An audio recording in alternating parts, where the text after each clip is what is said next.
कृष्ण स्वीकार कर लिया। इस बात को देखकर दुर्योधन हंस भी रहा है कि देखो ये ग्वाला यह शंख बजा रहा है। यदि दुर्योधन के हाथ में रहता तो शंख कृष्ण छीन लेता। इसलिए यह स्वीकृति कृष्ण दे रहे हैं। जहां कृष्ण स्वीकृति दे रहे हैं युद्ध का, इसका मतलब इस युद्ध के, पांडवों के युद्ध के पूर्ण जिम्मेदार कृष्ण हो गए। तू कहीं किसी पे दस्तखत करता है तो जिम्मेदार होता है ना।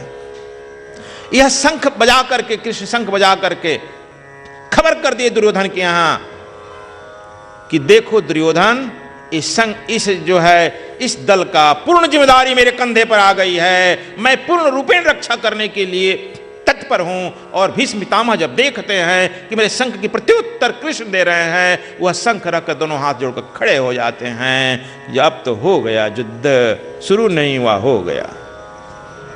पहचान गए धर्मराज, भीष्म पितामह तो पहचान गए। कृष्ण सब अपने ऊपर ले लिया। शंख बजाना चाहिए था, इसके धृष्टद्युम्न को बजाना चाहिए था, मान लो भीष्म पितामह को थी, धृतराष्ट्र धर्मराज को बजाना चाहिए, या भीम भी बजा सकता था। जिस भीम की तरफ कह रहा है कि भीम उस सेना की रक्षा कर रहा है, भीम भी नहीं बजाया। भीम इतना देखता था कि हमारे बड़े भाई खड़े हैं, मैं क्यों बजाऊं। इतना वह समझता था कि पितामह मेरे पितामह हैं। इसलिए तुम लोग जरा ठीक से समझ लेना, यदि भगवान कृष्ण रिएक्शन में नहीं बजा रहे हैं, स्वीकार, यदि क्रोध में बजाते कि तुम बजा दिए मैं भी बजा दिया, क्रोध में बजाते तभी उनकी चेहरा मलिन हो जाती। जब तुम किसी क्रोध में तुम कोई काम करते मलिन हो जाते हो। जब तुम बिल्कुल तहे दिल से, प्रफुल्ल दिल से किसी बात को स्वीकार करते हो, तुम्हारे चेहरे पर हंसी रहती है, मुस्कुराहट रहती है। कभी कृष्ण का चेहरा देखा है? हालांकि काले काले तो हैं कृष्ण लेकिन कभी उनके चेहरा पर दिखता है क्रोध का? हरदम मुस्कुराते हुए चेहरा है। इसलिए कह रहे हैं कि मैं जानता हूं कि मैं सेनापति नहीं हूं, और यह काम है सेनापति का ही काम है प्रत्युत्तर देना, लेकिन मैं प्रत्युत्तर नहीं दे सकता हूं पितामह है आपकी। मैं भी आपको पितामह मानता हूं, अर्जुन के हैं तो मेरे भी है, लेकिन आप जो चुनौती हमको दे दिए उस चुनौती को मैं स्वीकार कर रहा हूं, और इस पांडवों की पूरी जिम्मेदारी मेरे कंधे पर आ गई है। इसलिए अब दुर्योधन की तरफ इंगित कर रहे हैं कि अब युद्ध जब शुरू ही हो गया, दुर्योधन कांप उठा कि इसके बात कहने का कोई दम नहीं है। आज यह बात कहता है कल छोड़ देगा। एगो ले लेता है, क्या घरारी नचाने लगता है अपने अंगुली में चक्र सुदर्शन, वो घरारी एगो नचाने लगता है। यह जब चुनौती स्वीकार किया है तो कब वह घरारी नचाने लगेगा, कोई ठीक नहीं है, धूर्त है। लेकिन सोचो, भगवान कृष्ण यहां पर शंख बजाकर पांडवों को संदेश देना चाहते हैं, तुम मात्र युद्ध करो, कर्मण्येवाधिकारस्य, कर्म करो, मा फलेषु कदाचन, फल की आकांक्षा छोड़ो, मैं अब स्वीकार कर लिया। पांचजन्य ऋषिकेशो देवदत्तम धनंजय पौंड्रोद्धत्यम महाशंख भीम कर्मा वृदो करः। कहते हैं कि श्री कृष्ण महाराज ने पांचजन्य नामक और अर्जुन ने देवदत्त नामक तथा भयानक कर्म वाले भीमसेन ने पौंड्रू नामक शंख बजाया। आया कि भगवान कृष्ण पांचजन्य शंख फूका। आप लोगों को साधना हम जब देते हैं, दीक्षा देते हैं, तो बताते हैं पांचजन्य शंख क्या है। आपको पांचों ज्ञान इंद्रियां जो हैं, 5 ज्ञान इंद्रिय, 5 कर्म इंद्रिय, 10, 5 तत्व, 25 प्रकृतियां, यह 40 शेर का एक मन होता है, और यही मन जो है आपको डवाडोल किए रहता है। मन जो है विभिन्न क्षण क्षण में बदलता है। अच्छा काम करने का यदि संकल्प लेंगे तो मन जो है तत्काल कर देगा तो ठीक है, नहीं तो क्षण भर के बाद बदल जाएगा। बुरा काम करने में मन जो है विलंब नहीं करेगा, तुरंत कर देगा। इसलिए यहां पंचजन शंख कृष्ण फूंक रहे हैं। आपके 5 जन, आंख, कान, नाक, जिह्वा, त्वचा, ये 5 ज्ञान इंद्रिय हैं।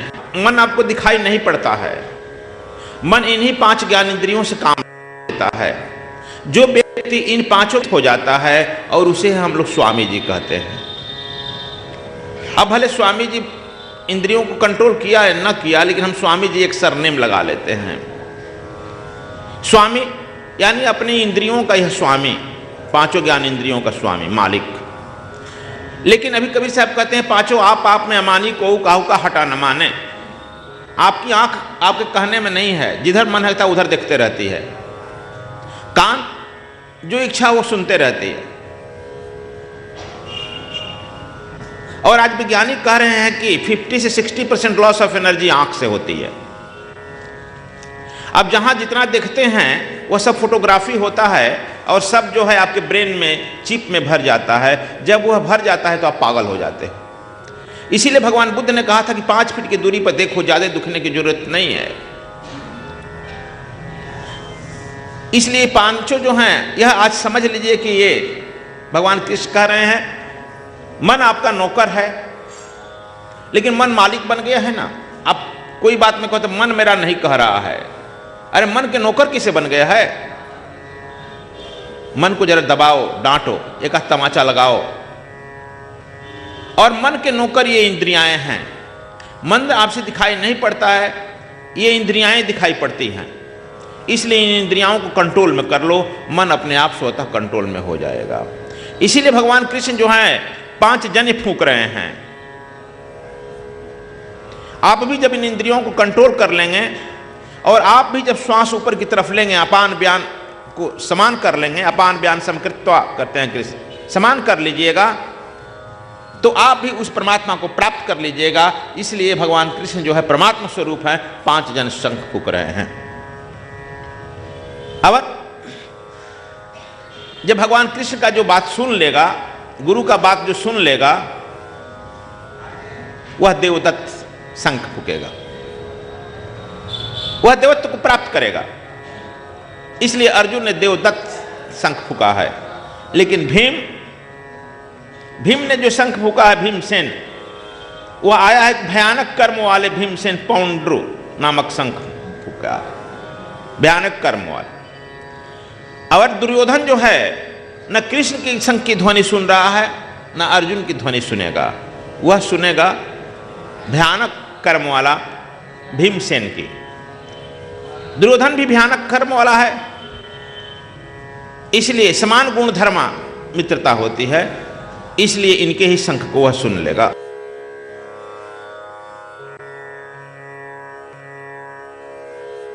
आगे कह रहे हैं अनंत बीजयम राजा कुंती पुत्रो युधिष्ठिरः नकुल सहदेव सुघोष मणि पुष्पको।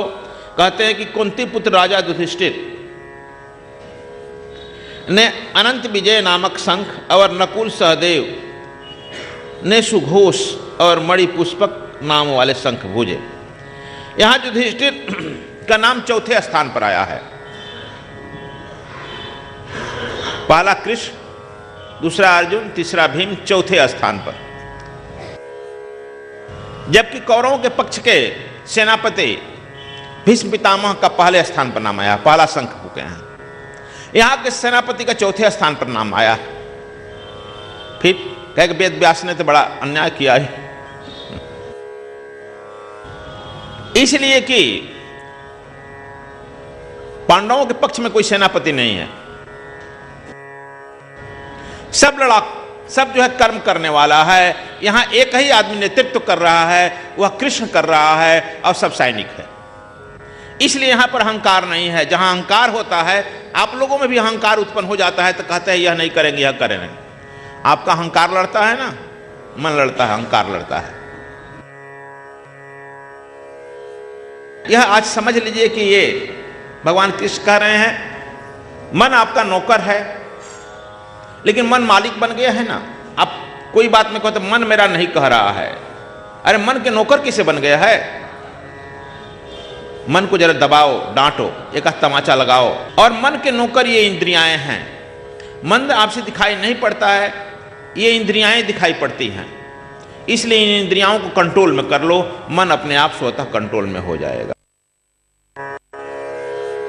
यह आज समझ लीजिए कि ये भगवान कृष्ण कह रहे हैं, मन आपका नौकर है, लेकिन मन मालिक बन गया है ना। अब कोई बात में कहते मन मेरा नहीं कह रहा है, अरे मन के नौकर किसे बन गया है। मन को जरा दबाओ, डांटो, एक तमाचा लगाओ। और मन के नौकर ये इंद्रियाएं हैं। मन आपसे दिखाई नहीं पड़ता है, ये इंद्रियाएं दिखाई पड़ती हैं। इसलिए इन इंद्रियाओं को कंट्रोल में कर लो, मन अपने आप स्वतः कंट्रोल में हो जाएगा।